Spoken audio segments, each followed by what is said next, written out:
Dans cette vidéo, je vais vous montrer à utiliser l'outil Buffer pour créer une zone autour d'une entité, puis en fait créer une nouvelle couche avec une zone qui entoure une entité. Une entité, ça peut être un point, une ligne, un polygone. Donc, premièrement, juste pour vous dire, pour l'outil Buffer, j'avais créé déjà une nouvelle vidéo, mais j'avais des problèmes à la créer parce que je respectais pas un critère important. Faut pas qu'il y ait de trait d'union dans le nom des dossiers ou des couches qu'on utilise parce que ArcGIS va mal prendre ça. On va pas bien gérer ça.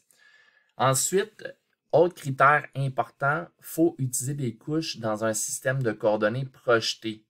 Donc ici, j'ai pas de trouble, mes couches sont en NALCC, donc en North American Lambert Conformal Conic. C'est une conique, donc c'est une projetée.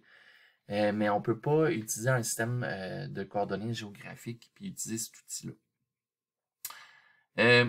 Les couches qu'on peut utiliser comme base, là, le input, ça peut être des couches vectorielles en fait. Donc, ça peut être des couches de points. Dans l'exemple ici, je vais utiliser ma couche MTLQC. Donc, j'ai 2 points. Puis, je vais créer des zones autour de mes points, des buffers. Ça peut être des couches de lignes, ça peut être des couches de polygones. Donc, on veut des couches vectorielles. Donc, on va aller chercher notre outil Buffer. Donc, dans Search, j'écris Buffer. Donc, une zone tampon en français. Ça va créer un polygone. On prend Buffer Analysis. Le input, je vais venir choisir ma couche Montréal, Québec. Vous voyez, c'est une barre de soulignement, ce n'est pas un trait d'union. Ici, la distance, ça va être le rayon du buffer, de la zone tampon, autour, dans le fond.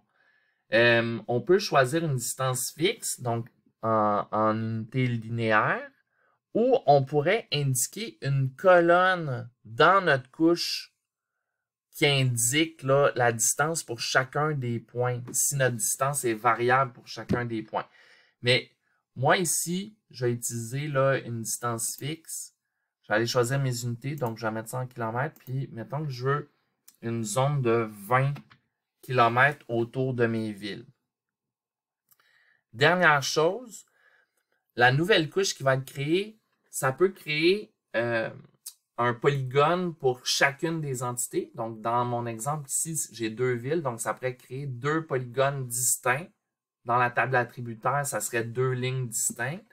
Ou ça pourrait créer une seule entité, un seul polygone, mais qui regroupe les deux. Donc, tout serait dans la même entité. Nous, ici, on va prendre None. Ça va créer plusieurs entités, mais si on voulait que chaque polygone là, soit ensemble, en fait, que tous les polygones soient ensemble, on prendrait All. Mais nous, on va prendre None. Dissolve, c'est comme souder. Puis on fait OK. Non, excusez. Il y a une chose que je n'ai pas bien faite. Ici, mon output feature class, je dois choisir où enregistrer ma nouvelle couche puis son nom. Donc, moi, je vais aller mettre ça, excusez, dans Analysis, ici. Puis là, c'est pas bon, ça, ici. Fait que je vais l'appeler MTLQC souligné tampon.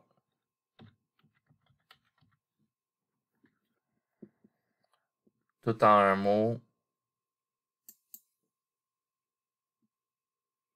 Puis là, c'est au bon endroit dans mon dossier analyse. Je peux faire OK. Qu'on attend que la nouvelle couche soit créée. Notre nouvelle couche a été créée. Donc, on voit un petit peu, là, je vais agrandir.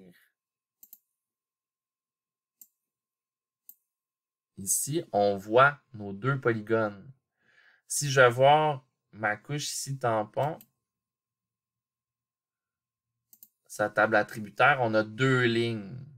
OK? C'est chacune de nos zones tampons. Si quand j'ai utilisé l'outil Buffer, si j'avais écrit Dissolve all, ça aurait créé une ligne. Les deux polygones seraient dans la même ligne, en fait. Donc ici, on a nos deux zones tampons. C'est l'outil buffer.